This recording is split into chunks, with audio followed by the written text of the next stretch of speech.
Semangat pagi. Oke, baik rekan-rekan semua, kita akan lanjutkan lagi. Materi kita hari ini adalah tentang PPh orang pribadi khusus untuk karyawan.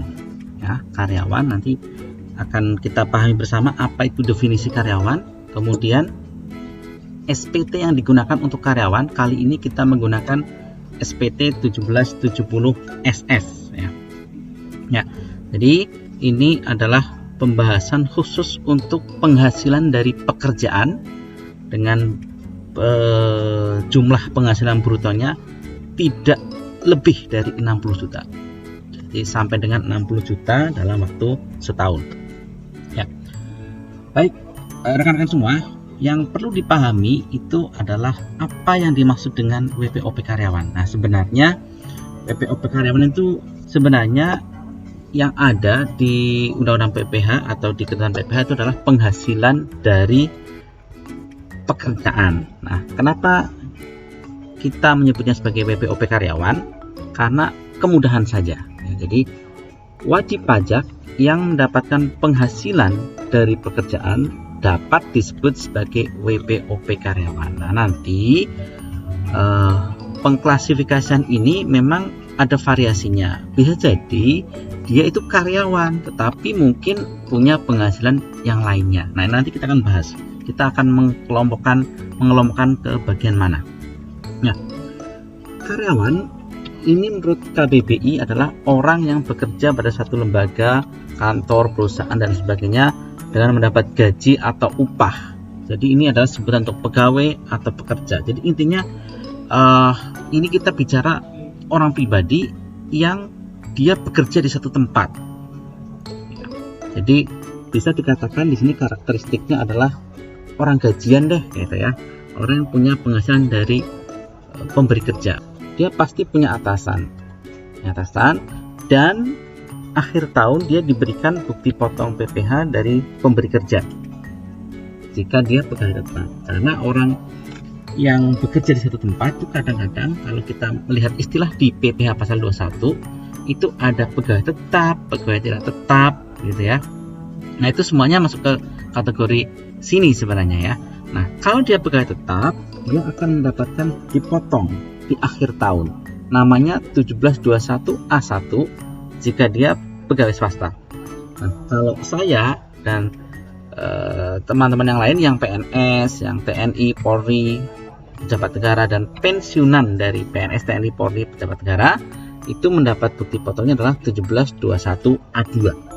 Nah, itu bedanya ya. A1 swasta, A2 itu jika pegawai tersebut adalah PNS, TNI, Polri, pejabat negara atau pensiunannya. Oke, kita lihat ini contoh-contoh dari wajib pajak karyawan. Kita bahas satu persatu ya. Ini contoh saja, bukan berarti hanya yang di sini saja yang merupakan WPOP karyawan. Nah, bukan hanya yang di sini saja ya. Ini cukup sekedar contoh. Satu ya pegawai. Contohnya dia sebagai sekretaris di PT Telepon, gitu ya. Pegawai negeri sipil, oke jelas ya. Anggota TNI, anggota Polri, pegawai BUMN, manajer di perusahaan minyak, karyawan di restoran asing, direktur PT, direktur CV, itu masuk ke WPOP karyawan. Nah, rekan-rekan semua,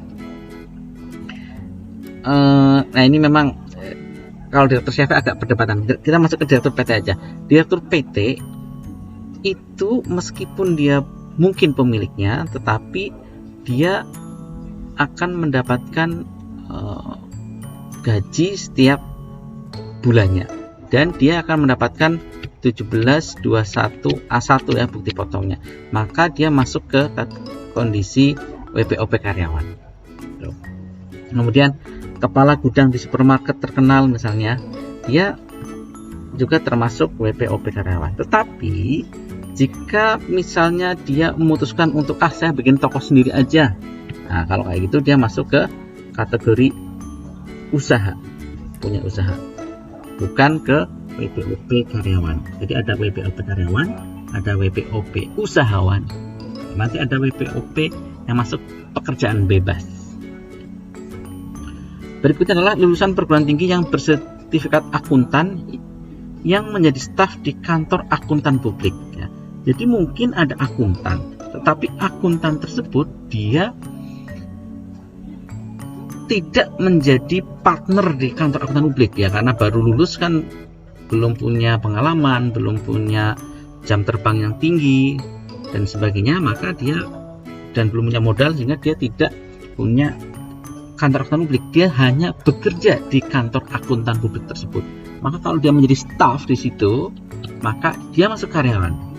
Nah, nanti ketika dia membuka praktik sendiri, maka dia baru menjadi namanya WPOP pekerjaan bebas ya, karena dia punya kantor akuntan. Oke. Kemudian berikutnya lulusan yang punya izin notaris. Dia udah punya sertifikat, punya keahlian dan punya izin.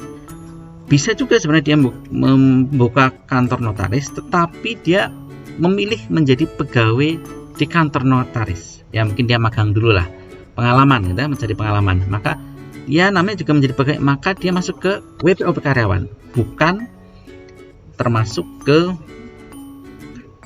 WP pekerjaan bebas ya.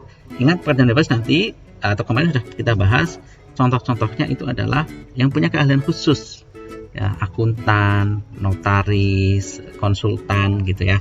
Tetapi kalau memang dia punya sertifikat itu tetapi dia memilih menjadi pegawai, ya udah dia menjadi WPOP karyawan. Oke. Pensiunan PNS. Nah, pensiunan PNS memang dia udah nggak bekerja, tapi karena dia karakter dari penghasilannya itu adalah berasal dari masa lalunya ketika bekerja dan rutin, maka dia juga masuk ke WPOP karyawan ya.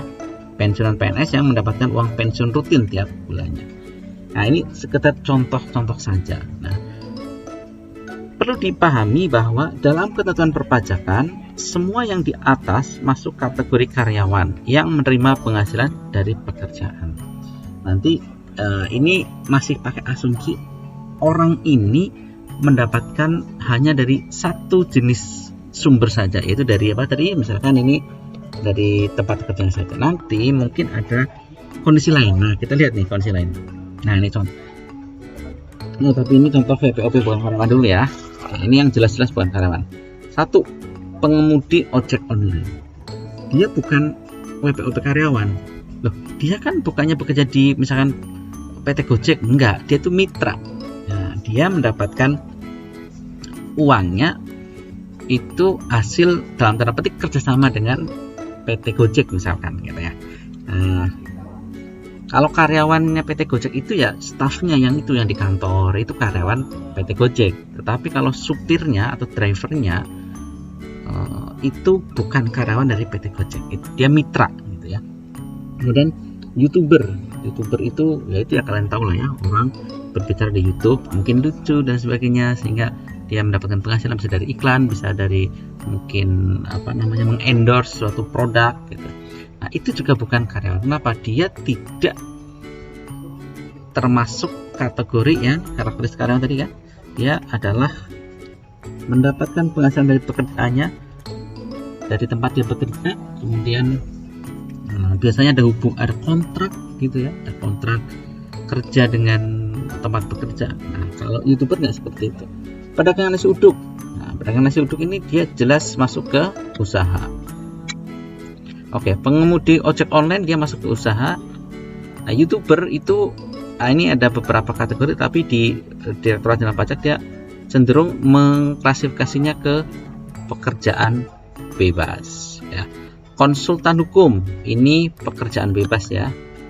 Bagaimana kalau konsultan hukum punya sertifikat konsultan hukum tetapi dia menjadi PNS di Kementerian Hukum dan HAM? Nah, kalau kayak gitu namanya karyawan. Artis ini pekerjaan bebas. Pemilik usaha fotokopi dia berarti punya usaha ya, usahawan gitu ya. Motivator dia pekerjaan bebas. Partner di kantor akuntan publik juga pekerjaan bebas gitu ya. Pemangkas rambut dia punya usaha namanya. Pemilik warteg dia usahawan. Pelukis dia masuk ke pekerjaan bebas. PNS yang juga pemain sinetron. Nah, ini gimana? PNS memang dia mendapatkan penghasilan dari pekerjaan, dia karyawan. Oke, dari sisi itu iya. Tetapi kalau dia juga pemain sinetron, maka dalam aturan pajak dia diklasifikasikan ke pekerjaan bebas meskipun dia punya penghasilan dari karyawan. Artinya kayak gini, memang sumber dari si PNS ini ada dua, yaitu dari sebagai karyawan, dari pegawai gitu ya, dan sebagai siapa itu tadi, pemain sinetron. Nah, maka si karyawan ini PNS ini untuk penghasilan dari PNS, dia perlakuannya nanti masuk ke sini nih, yang karyawan. Perlakuan cara ngitungnya seperti ini.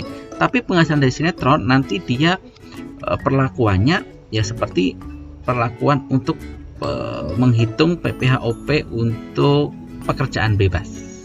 Ini pekerjaan bebas gitu.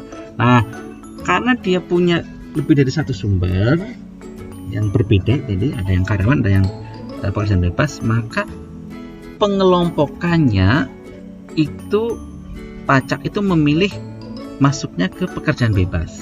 Ya, dia masuk ke dalam pekerjaan bebas, walaupun nanti detailnya di dalamnya ada yang dari karyawan, ada yang dari pekerjaan bebas. Tapi SPT-nya yang digunakan tuh bukan pakai SPT-nya karyawan, pakai SPT-nya yang pekerjaan bebas. Oke. Jadi kesimpulannya nih, yang paling bawah, dalam ketentuan perpajakan semua yang di atas termasuk kategori bukan OP yang menerima penghasilan dari pekerjaan. Nah, ini dalam rangka mengelompokkan dia masuk memakai SPT yang mana gitu ya. Kategori OP non karyawan adalah OP yang memiliki usaha dan atau pekerjaan bebas. Jadi kalau mau dibagi itu nanti di sini ada, nah ini wajib pajak orang pribadi itu ada, ini singkatnya loh ya, ada karyawan, ada bukan karyawan. Bukan karyawan itu ada yang usaha, ada yang pekerjaan bebas. Ini dalam rangka mengelompokkan SPT-nya yang digunakan. Jadi kalau karyawan, ini pilihannya adalah menggunakan 1770S atau 1770SS, nama SPT-nya, nama formulir SPT-nya. Tetapi kalau bukan karyawan, dia memakai 1770. Nah, sekali lagi saya mengingatkan, memang penyebutannya bukan karyawan, tetapi bisa jadi kelompok yang di sini nih, yang non karyawan ini, mungkin dia penghasilannya double, triple, atau ganda lah ya. Bisa jadi jenis penghasilannya itu ada yang dari pekerjaan, ada juga yang dari usaha, atau dari pekerjaan bebas. Sekaligus 3 misalkan, boleh. Nah, tapi masuknya di kategori non karyawan. Sekali lagi, meskipun di dalam nyatanya penghasilannya dia itu ada yang dari karyawan, tetapi disebutnya adalah PPOP non karyawan. Ini ya. Oke. Pertama, karyawan atau pegawai di sini. Itu isunya itu adalah apakah penghasilan brutonya, penghasilan bruto masih kotor berarti ya, belum dikurangi dengan iuran pensiun, belum dikurangi dengan biaya jabatan gitu. Nah, ini penghasilan brutonya lebih dari 60 juta setahun. Kalau penghasilan brutonya lebih dari 60 juta setahun, maka dia harus memakai 1770S. Harus ya, harus. Bagaimana kalau penghasilan brutonya kurang dari atau sama dengan 60, jadi dia tidak lebih dari 60 juta setahun. Kalau tidak lebih dari 60 juta, ini disarankan menggunakan 1770SS. Disarankan itu maksudnya adalah ya diutamakan untuk pakai 1770SS. SS itu sangat sederhana. Kalau S itu sederhana. Nah, di e-filingnya Direktorat Jenderal Pajak itu memang yang kalau kita mengisi jawabannya gini kan, kita ditanya di ISPT, di e-filing, apakah penghasilan Anda lebih dari 60 juta? Kalau jawabannya tidak, maka otomatis diarahkan atau menuju 1770SS. Jadi semi diwajibkan. Gitu. Tetapi kalau kita mengisi 1770SS, misalkan misalkan ada orang penghasilannya cuma 50 juta setahun, karyawan 50 juta setahun. dia ditanya di if e-filingnya, apakah penghasilan Anda lebih dari 60 juta? Ya dia ngakunya lebih, walaupun nyatanya enggak gitu. Ya, tetapi kemudian maka dia memakai 1770S, tapi kemudian pas ngisi di dalamnya ternyata penghasilan dia diisikan cuma di bawah 60 juta, masih bisa walaupun pakai S. Nah, itu maksudnya seperti itu ya. Jadi sebenarnya sampai dengan 60 juta itu boleh pakai S, tetapi diutamakan memakai 1770 SS. Oke. Kemudian yang beda sendiri ini adalah yang bawah nih, yang non karyawan. Non karyawan itu memakai 1770 top polos ya. Itu artinya WP jenis ini tidak bisa menggunakan 1770S atau SS, hanya bisa memakai 1770 saja. Di SPT ini 1770 ini SPT-nya terlengkap. Dia memuat untuk usaha, pekerjaan bebas, penghasilan lainnya, dan juga pekerjaan. Maaf, ini kurang lengkap. Dan juga pekerjaan. Ya, jadi di 1770 itu semuanya ada. Makanya tadi kalaupun ada orang pribadi kita masukkan sebagai non karyawan, ternyata dia punya penghasilan dari pekerjaan, ya dia bisa masuk ke sini, tetap masuk ke 1770. Karena apa? Karena SPT ini paling lengkap. 1770 itu paling lengkap. WPOP yang sumber penghasilannya dari pekerjaan lainnya, final, dan usaha atau pekerjaan bebas menggunakan 1770. Ini maksudnya adalah intinya kayak gini. 1770 itu digunakan oleh selain yang karyawan. Nah, jadi kalau penghasilan dari pekerjaan saja, pekerjaan dan dalam negeri lainnya, itu pakainya selain 1770. Tetapi kalau ada WPOP, dia mungkin penghasilan dari pekerjaannya ada, tetapi dia juga punya penghasilan dari usaha, atau dia punya penghasilan dari pekerjaan bebas, maka dia harus memakai 1770. Ya, oke. Nah, ini contoh. Ada karyawan tetapi menerima penghasilan final dan atau penghasilan lainnya. Apakah dia masuk memakai 1770 SS yang sangat sederhana, atau yang S, atau masuk yang 1770 polos? Nah, itu ya, isinya seperti itu. Nah, kita lihat ya. Kalau ada karyawan menerima penghasilan final dan atau penghasilan lainnya. Jadi kalau karyawan kan punya penghasilan dari pekerjaan, tidak final nih. Terus bagaimana kalau dia menerima juga penghasilan yang sifatnya final dan atau penghasilan lainnya? Penghasilan lainnya tuh penghasilan dalam negeri lainnya. Contohnya dia menang lomba lari, menang bikin puisi, deklamasi, menulis cerpen gitu. Ya, itu penghasilan dalam negeri lainnya. Bagaimana? Nah, kalau kondisi kayak gini, dia tetap masuk dalam kelompok karyawan. Maksudnya kayak gini, dia masih memakai 1770. 1770S atau SS ya, tergantung dari jumlahnya berapa.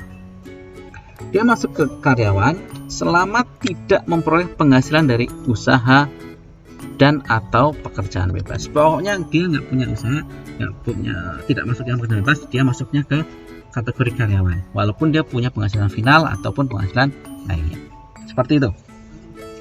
Kemudian untuk penghitungan penghasilan netonya harus sesuai dengan sumber penghasilan tersebut.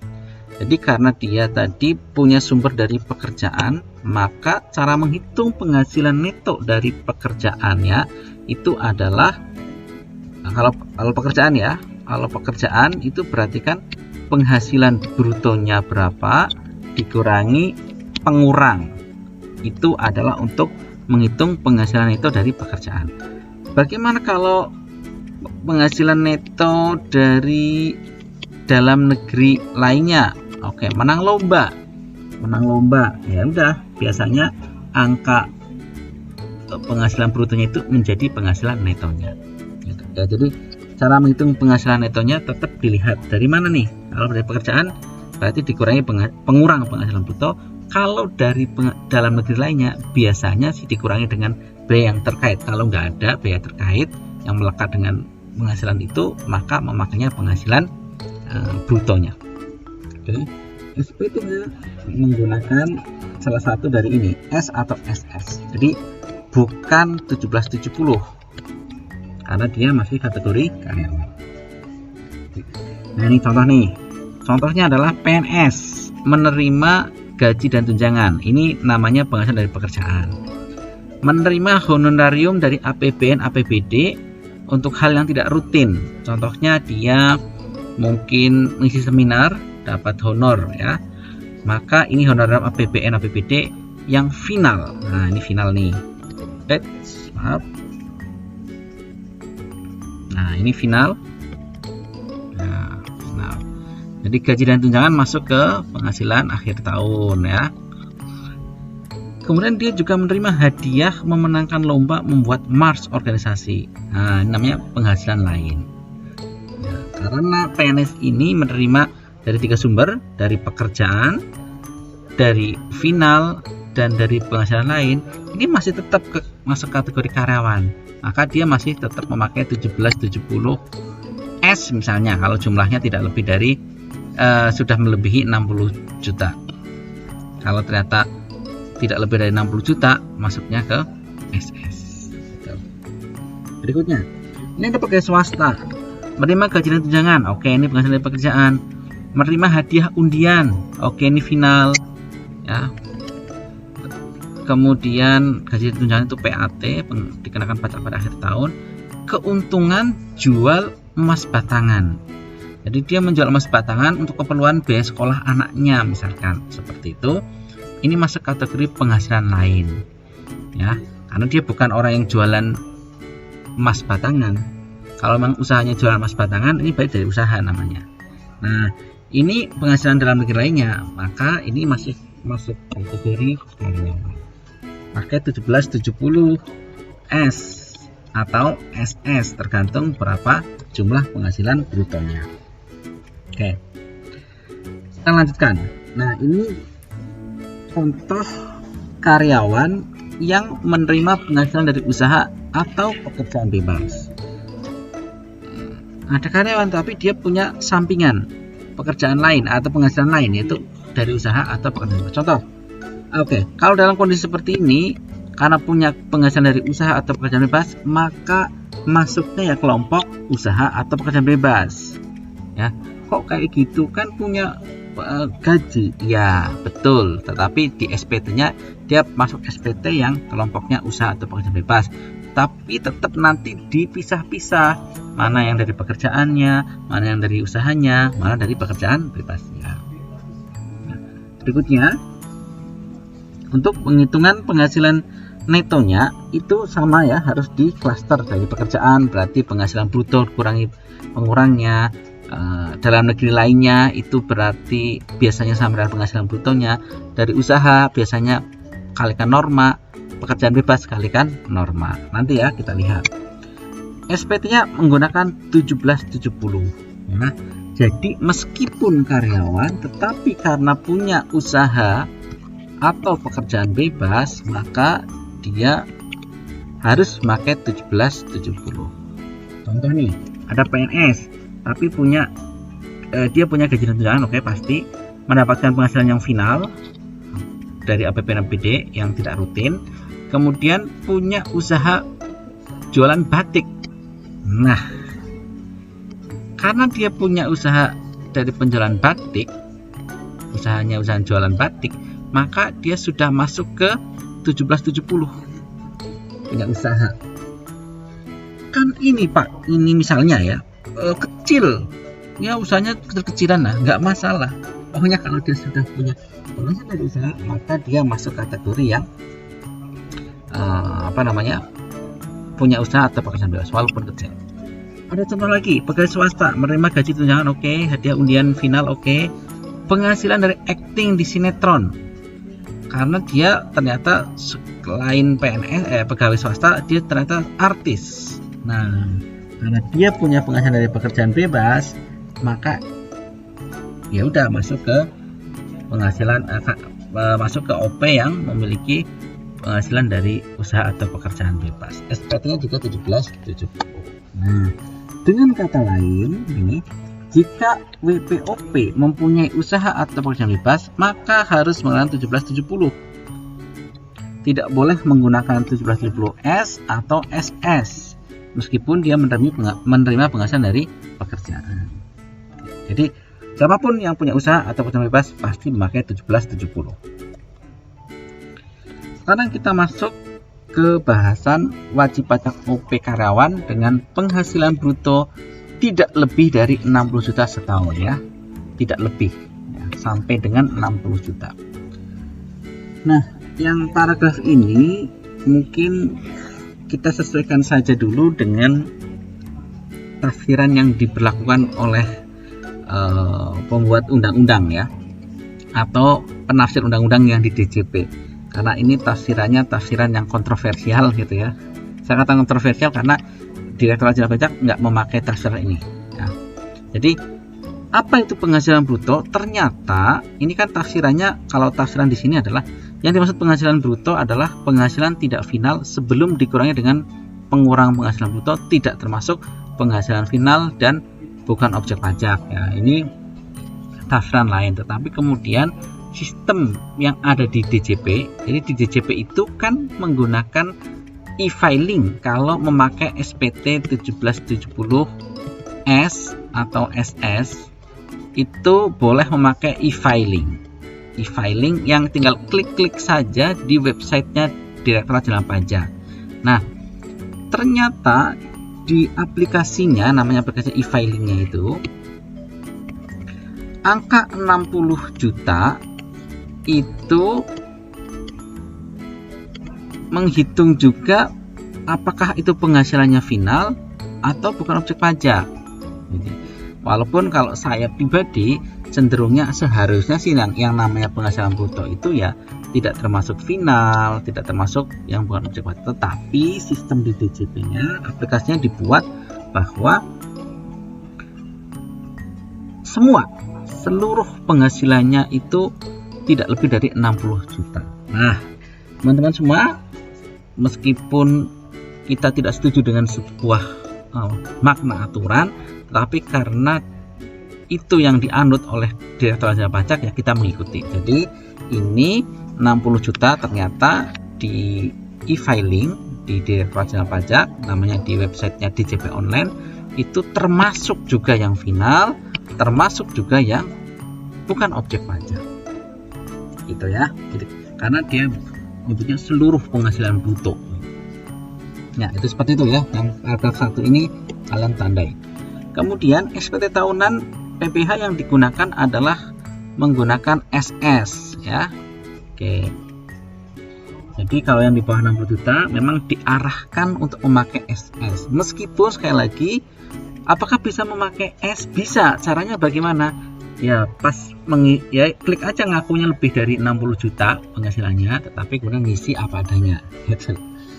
Itu bisa di S.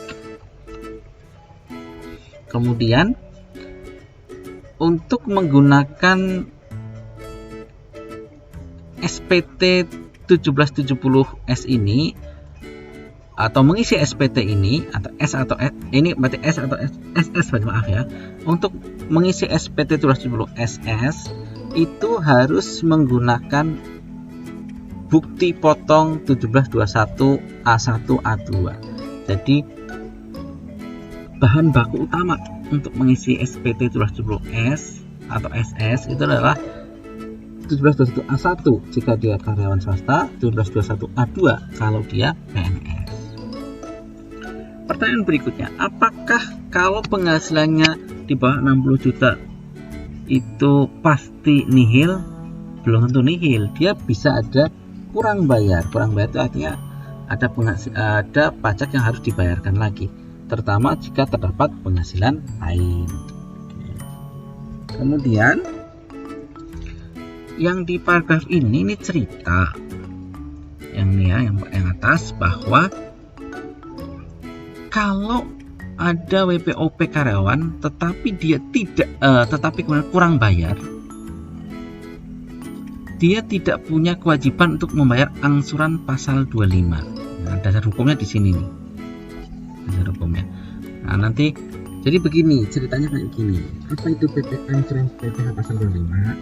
Jadi, kalau ada WPOP yang mendapatkan penghasilan dari usaha atau pekerjaan bebas, ingat, yang dari usaha atau pekerjaan bebas, ternyata dia kemudian ada pajak yang masih harus dibayar, maka biasanya dia juga punya kewajiban untuk selanjutnya di bulan-bulan berikutnya dia membayar angsuran PPh pasal 25. Angsuran PPh pasal 25 adalah angsuran yang dibayarkan tiap bulan agar nantinya akhir tahun tidak terlalu berat. Gitu, itu angsuran PPh pasal 25. Ngitungnya itu berasal dari pajak yang masih harus pajak yang kurang dibayar, atau kalau menyebut kurang dibayar bukan kurang bayar ya, yang masih harus dibayar di SPT tahun sebelumnya. Nanti kita bahas lebih detail dan lebih presisi ya. Ini kalimatnya masih belum kalimat yang tepat ya. Nah, karena ini WPOP karyawan, dia tidak perlu menghitung angsuran pasal 25. Itu intinya seperti itu. Kemudian 1770S SS itu mempunyai ciri. Nah, kita sambil lihat nanti SPT di slide berikutnya ya, bahwa dia hanya punya satu lembar. Ya, jadi sangat sederhana. Jadi SS itu sangat sederhana, atau bisa juga sangat singkat. Satu lembar saja. Kemudian kalau kita lihat cara menghitung PPh-OP kan boleh ada pengurang ya, berupa zakat atau sumbangan keagamaan gitu ya, tapi nggak ada tempatnya di 770 SS, maka tidak bisa mengurangi di sini gitu. Ini khasnya kayak gitu. Kemudian di SPT ini tidak dirinci, jadi total saja tanpa perincian. Jadi contohnya untuk penghasilan itu cuma ditotalin berapa penghasilan yang bukan objek pajak, tidak dirinci apa aja penghasilan bukan pajak, enggak, pokoknya jumlahnya berapa. Penghasilan final juga totalnya, harta juga totalnya, tidak perlu dirinci hartanya apa saja. Utangnya juga utangnya total, tidak dirinci utang kepada siapa. Sementara di SPT jenis lain yang nanti kita pelajari ada S dan yang 1770, pos-pos tersebut dirinci. Nah, jadi memang 1770 SS ini dibuat alasannya adalah untuk kesederhanaan. Kemudian di 1770 SS juga tidak ada daftar susunan keluarga, jadi artinya tidak perlu dirinci siapa nama istrinya, siapa anaknya gitu. Kalau di SPT 1770 atau 1770S itu dirinci. Kemudian tidak ada tempat untuk angsuran pasal 25 ya, artinya memang secara umum dia tidak membayar angsuran pasal 25. Ini contohnya wujud dari 1770 SS. Kita lihat karakteristiknya, yang ini sudut kiri itu namanya tahun pajaknya, lalu nanti tahun pajak 2020 atau 21 tulis 2020 ya, kemarin nih berarti. Kemudian nama NPWP, nama yang A untuk pajak penghasilannya, lihat dimulai dari bruto, ternyata penghasilan bruto di sini. Penghasilan bruto dari pekerjaan plus neto dari dalam negeri lainnya. Unik ya, di sini nomor 1 itu ternyata bruto dari pekerjaan plus neto dalam negeri lainnya ditaruh di sini. Oke.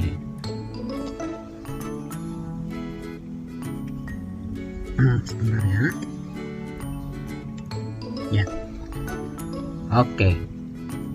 Jadi kalau penghasilannya ternyata ada dua sumber, yaitu dari pekerjaan atau dalam negeri lainnya, maka yang dari pekerjaan itu ditulis brutonya, yang dalam negeri lainnya netonya. Walaupun sih dalam negeri lainnya biasanya netonya sama dengan bruto kan.